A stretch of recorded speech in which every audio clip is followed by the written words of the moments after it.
Welcome back to the Tempo Storm deck introduction series, featuring Dude Paladin. With the nerf to patch as the Pirate and Corridor Creeper, Aggro Paladin suffered a severe drop in power level and seemed to fall out of the meta. This is when Dude Paladin saw a spike in its popularity. Currently sporting one of the highest win rates at rank 20 to Legend, Dude Paladin is one of the best ladder decks right now. The original deck was created by Zandali and was later popularized by Muzzy. Dude Paladin plays out like an aggro deck that aims to maximize the value generated from your silver hand recruits, with card synergies such as Light Fuse Stegodon and Level Up that play off of the recruits. Like any other aggro deck, Dude Paladin features a wide variety of early game minions in order to attempt to snowball the board lead. Cards such as Argent Squire and Righteous Protector are powerful one-drops that curve into Direwolf Alpha to allow for better trades. Lost in the Jungle allows you to fight for the board early, all the while summoning 2 Silverhand recruits. Dry Gulch Jailer gives us extra value and the ability to always have access to a large amount of recruits. Knife Juggler works best when paired with playing a lot of cheap minions, making it a natural fit for this deck.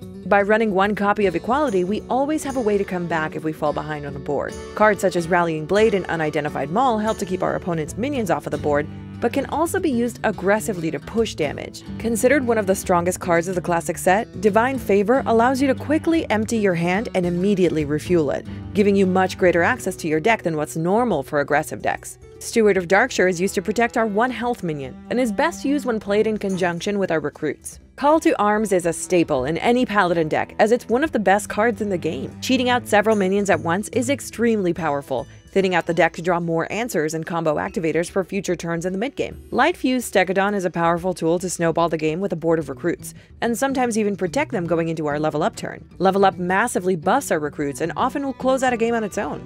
Stand Against Darkness is a good card to come back on board, and also gives us more of our beloved recruits. Much like pre-nerf Corridor Creeper, Crystal Lion makes use of the reduced cost mechanic, making it a strong fit in a recruit deck. Sunkeeper Tarim is another one of the most versatile cards in the game, acting not only as a way to push a small board into a larger one, but also as a way to make your opponent's board much weaker. Finally, Vine Cleaver is a strong weapon that allows you to interact with your opponent's board while summoning your own recruits. It can also be used as additional reach in the later stages of the game to finish off your opponent. One common misconception that's often had with aggro decks is that you're only going to be attacking your opponent while ignoring their board. You definitely want to avoid doing this, as it's very important to use the early turns of the game to control your board to a point where your opponent can't deal with your waves of recruits and cheap minions. This is especially true in matchups where your opponent is also trying to gain a board advantage. Even though Dude Paladin is considered an aggro deck, it's very close to being a mid-range deck and oftentimes will play out like one. By taking favorable trades, you prevent your opponent from securing a win condition.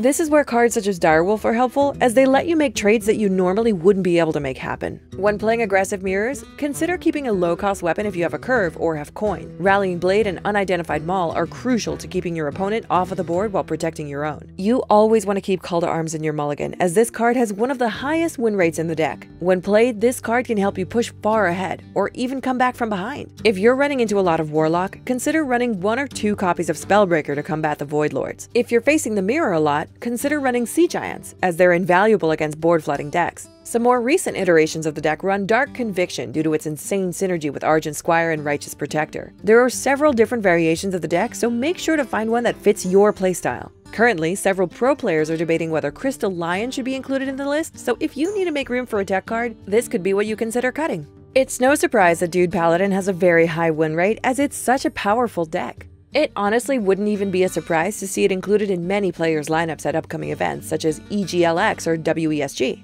We fully expect to see Dude Paladin grow in popularity as the Year of the Mammoth winds down to a close. Thank you for watching another inclusion of our deck introduction series. Let us know below how Dude Paladin's been doing for you, as well as leaving suggestions for what decks you'd like us to cover next. Don't forget to subscribe, and good luck on the ladder.